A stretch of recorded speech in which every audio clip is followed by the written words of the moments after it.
काट के बले डबा से कल जबा में गे जा।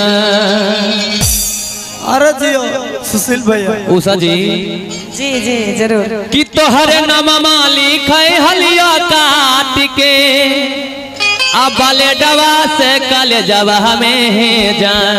लिख ले कि हमारो के ले चल ससुरारिया।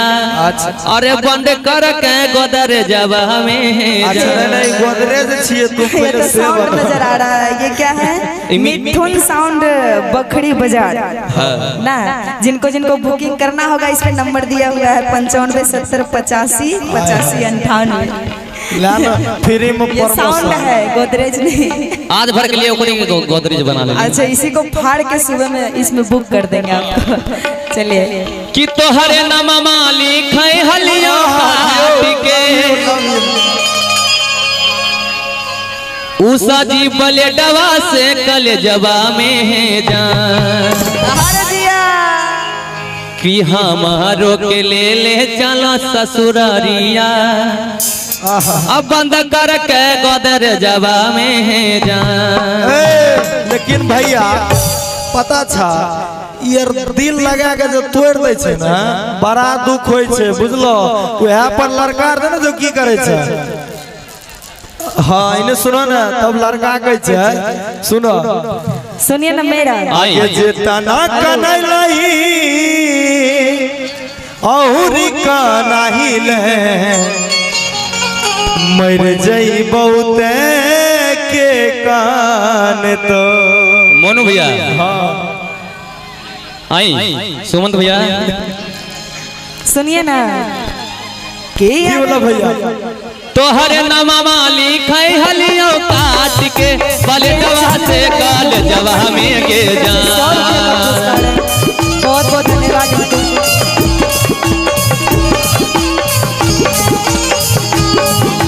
तोहरे नाम मालिक है हलियो काट के बले डबा से कल जबा में गे जा।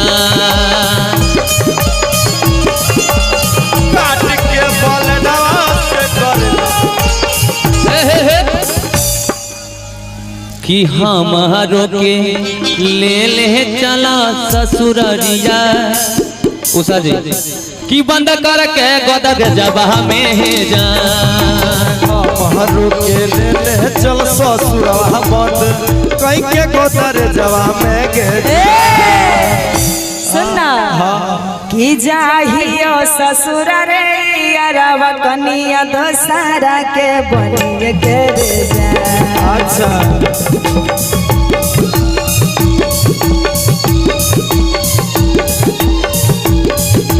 जाहियो ससुर रे अरवा कनिया दोसारा के बनिए के रे जा। अच्छा जाहियो क्रिया रे अरवा याद में हमारा कनिया नहीं रे जा। जाहियो क्रिया रे अरवा याद में हमारा कनिया नहीं रे। तू चल जेबी तो हम नहीं करबे। बचपन से तोरा खातिर पूरे ई जवानी बिता दिलिए तोरा प्यार में। तो दोसर पटाई लिए भैया ये लाइट के तनी नीचा करके रखा ना। देखै छो भैया ई दोसर पटबे खातिर कहै छै। दिल लगले एकरा से हम दूसरा का पटेबे। होली वाला भी होगा सुबह में। अभी थोड़ा देर थोड़ा बर्दाश्त कीजिए। तो कहनी भैया ये हम उषा जी से प्यार कहनी लेकिन मोनू भैया दूसरा से कैसे हम लगा लिख दी बताई।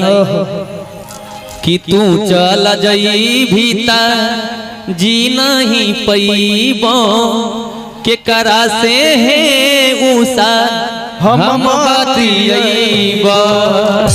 कहे के बा भैया कि तू चली जई भीता जी नहीं पैबो के करा से जान हम बतियैबो।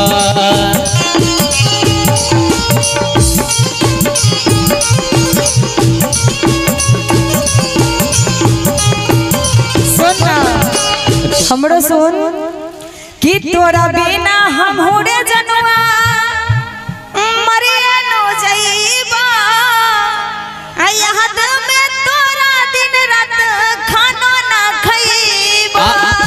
अब लाइन पहली ना अच्छा एकरे कैसे सच्चा प्यार बुझली मोनू भैया सच्चा प्यार जे कैले रहे छे ना वो घूर फिर के वो रास्ता पे चलावे छे। अब कही तोरा बिना हमरे जनवा मरिया न जइबा यहाँ पे दिन रात खानो ना खइबा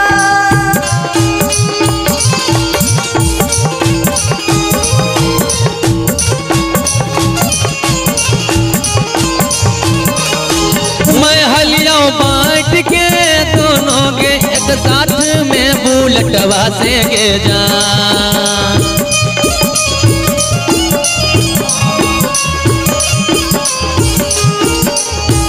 हमारो के ले चल ससुर दिया बंद कर के गोदर जबा में के जा